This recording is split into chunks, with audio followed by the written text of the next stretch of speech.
बिस्मिल्लाहिर्रहमानिर्रहीम। अस्सलाम वालेकुम व्यूअर्स, ज़राइन किचन में आपको खुशामदीद कहते हैं।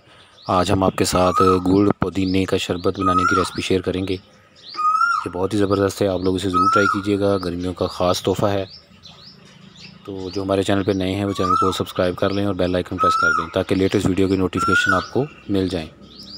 कोई भी रेसिपी बनाने से पहले अल्लाह ताला के ये नाम 11 बार पुकार लिया करें, या रहमानो या रहीमो, या रहमानो या रहीमो। इसको पढ़ने से अल्लाह ताला खाने में बरकत भी डालेगा और जो भी आप रेसिपी ट्राई करेंगे वो नहायत ही लजीज़ बनेगी इंशाल्लाह। तो इस रेसिपी को भी ज़रूर ट्राई कीजिएगा। चैनल के ऊपर डिफरेंट शरबत जूसेस की रेसिपी हमने शेयर की हुई हैं, प्लेलिस्ट के थ्रू आप उनका विज़िट भी करें।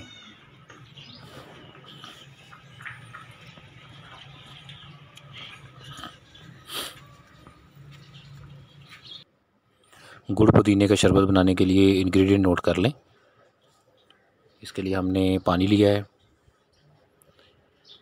इसके साथ फ्रेश पुदीने के पत्ते हैं,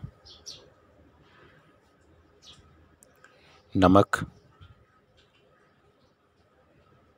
तुखम मलंगा, इसको पानी में आपने भिगो के रख लेना है, लीमू है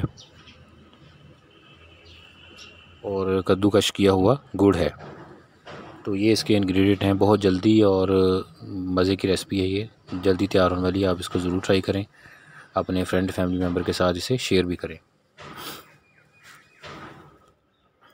सबसे पहले जग में पानी डाल देना है। इसके बाद इसमें गुड़ जो कद्दूकश करके रखा हुआ था वो डाल दें और इसमें पुदीने के पत्ते भी साथ डाल दें। अब इसको हमने ग्राइंड कर लिया है।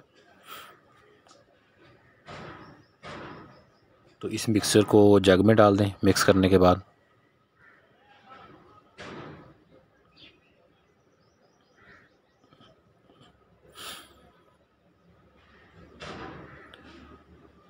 अब इसमें नमक डालें और लीमू का रस, एक अदद लीमू इसमें डाला था एक जग के लिए, और तुख मलंगा जो पानी में भिगो के रखे हुआ था वो डाल दें। ये बहुत ही ज़बरदस्त चीज़ है, मैदे के लिए बहुत अच्छा है, तो शरबत को मज़ीद डिलीशियस कर देगा ये। इसको अच्छे तरीके से मिक्स कर लें।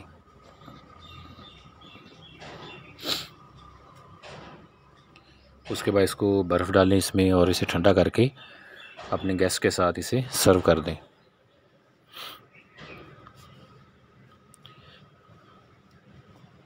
आजकल इसका मौसम है, गर्मियां हैं, आप लोग इसे ज़रूर ट्राई करें। बच्चों के लिए, बड़ों के लिए, हर उम्र के अफराद के लिए बहुत अच्छी चीज़ है ये, और गेस्ट वगैरह के लिए भी आप बड़ी आसानी के साथ तैयार कर सकते हैं घर में।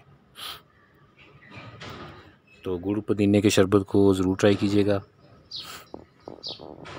अल्लाह ताला हमें आसानियाँ अता फ़रमाए और आसानियाँ तक़सीम करने की तौफ़ीक़ अता फ़रमाए। दुआओं में याद रखिएगा। जज़ाकल्लाह।